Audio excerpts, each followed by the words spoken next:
এই ডিমটা আমরা যাকে দিব তারও ক্ষতি, আমাদের যে পাখি পারছে সেটাও ক্ষতি। হ্যালো, আসসালামু আলাইকুম। কালকে মূলত আমার কোয়েল পাখির ডিমের ডেলিভারি আছে, তার জন্য রাতের মধ্যে মানে খামারে থাকার কারণে আমি সেরকম সময় পাই না ভাই।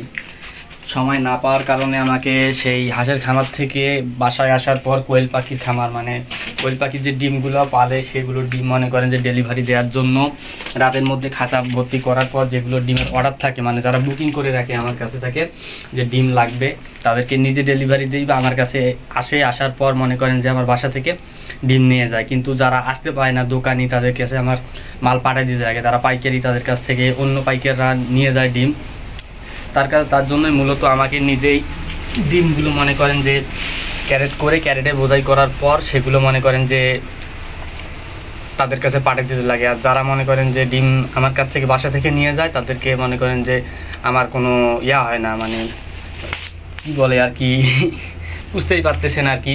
এই ডিমগুলো এখন মনে করেন যে আমি এখন ক্যারেট করার পর কালকে সকালের মধ্যে সেটা আমি ডেলিভারি দেওয়ার পর মনে করেন যে আমি অনেকটা স্বস্তি পাবো। কারণ ডিম তো আমার কাছে পালা করে ভাই, খামারিদের কাছে ডিম রেখে লাভ নাই, বুঝেন নাই। সো আমার ডিমের কালেকশন দেখতে পাইতেছেন, ডিমগুলো দেখাও।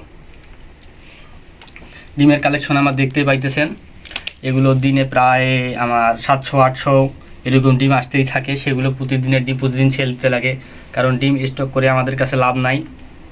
সব ডিম আমরা সেল দিতে পারলেই বাঁচি, কারণ পাখি দিনে অনেক খাবার খায়। দেখা যায় যে সপ্তাহে 10 দিনের মধ্যে আমাদের বস্তা বস্তা খাদ্য আনতে লাগে।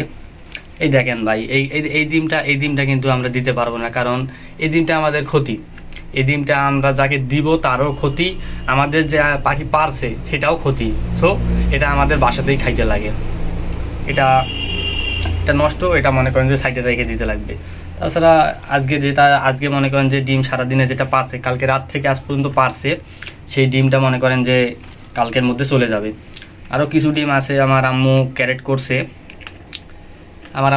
এইদিকে দেখাও, ক্যারেটগুলো দেখাও। এদের কিছু ডিম মানে প্রায় 3 খাঁচা ডিম পারছে। এই ডিমগুলো মনে করেন যে আছে। তাছাড়া এদের 3 খাঁচায় 3টা খাঁচা দেখাও, আর ওগুলা ডিম দেখাও, ওগুলা যে ওই খাঁচাটাও প্রায় ভর্তির পথেই।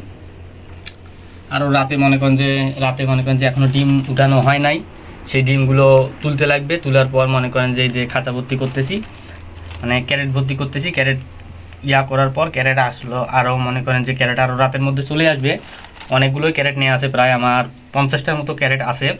সবগুলো মনে করেন যে দোকান যারা করে না তাদেরকে আমি দিয়ে রাখছি, তারা ব্যবসা করে, আবার আমার কাছে এসে নিয়ে যায়, ডিম নিয়ে যায়, আমার ক্যারেট দিয়ে ওরা ব্যবসা করতেছে। হোক আলহামদুলিল্লাহ, আমার ক্যারেট নিয়ে গেছে, তারা ক্যারেটের মধ্যে ব্যবসা করতেছে, তাদেরও উপার্জন হইতেছে, আমারও উপার্জন হইতেছে, মানে ব্যবসাটা চলতেছে। আল্লাহর রহমতে যেন আমার ব্যবসাটা সঠিকভাবে এইভাবে চলতেই থাকে। আপনারা দোয়া করবেন এবং আমার পাশে থেকে আমাকে লাইক, কমেন্ট, শেয়ার করে যাবেন ইনশাআল্লাহ। আসসালামু আলাইকুম।